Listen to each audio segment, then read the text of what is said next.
on a wind mitigation, what are some of the maybe success stories, or what's a typical savings that a homeowner could see if they do get a wind mitigation done to save them money on their homeowners?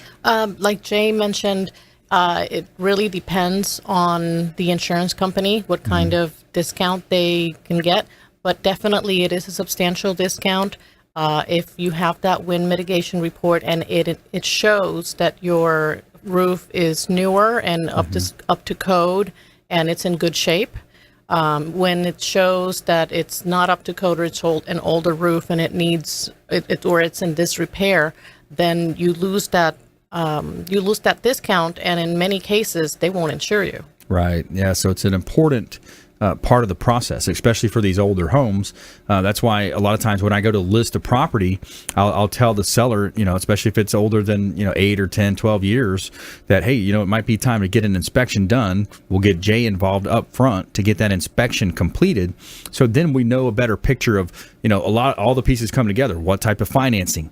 What's the insurance going to look like? That's a scenario that plays out a lot of times. We see that.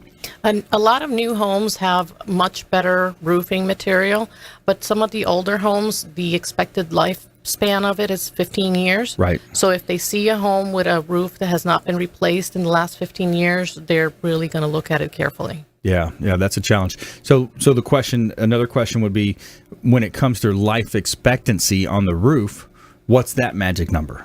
What do you end up seeing? Depends on the roof. Yeah, does it? Okay. It does. I mean, your old style 3-tab shingles will only last 15, 16, 17 years. They're typically not used hardly at all any longer. It's very rare I see new 3-tabs. Most of it's what's called an architectural or dimensional shingle, and that's normally a 30-year shingle they're putting on the roof. And they'll last 20, 22 years, but it's not a 30-year roof. That's what people have to know moving from up north. When you move down from Connecticut and you put a 30-year roof on your house, it typically is going to last right around 30 years. Down here, you're going to knock the life down. The heat just really wears on them, and they're not going to last as long. Yeah. Of course, you get into tile roofs and metal roofs, and that's a whole different ballgame. A tile roof is going to last 25 to 40 years, and a metal roof could last 40, 50 years. Yeah, it's interesting. So great point pointing that out. I guess my question is more specifically to when you do an inspection and it says, oh, well, this roof is only going to last 3 years to 5 years or 5 to 7 years. Maybe that's a question more for Eunice on the insurance side.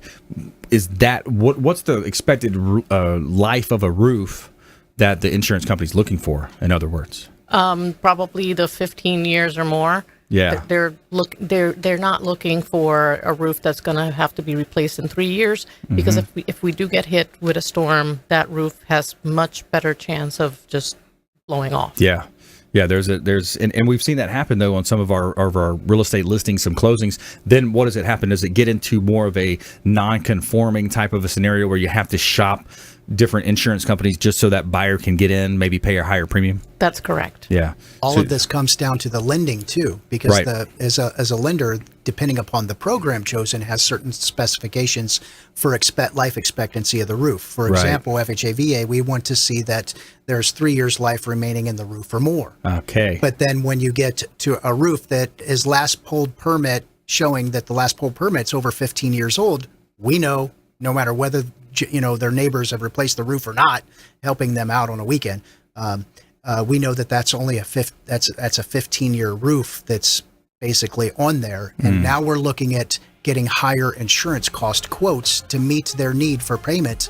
Right. So there's only now you're diminishing the scope of insurance policies that you can get when a roof has over 15 years life. And it could also hurt the debt ratio if the insurance goes up. Then your debt ratio is thrown off, and then you get into the situation where you're asking to get out of the contract because you can't afford the house. Exactly. So it's all these pieces. It's all these inner workings of insurance with inspections, with the mortgage side, with the real estate. There's a lot of ways that we can help you here on the Consumer Quarterback Show.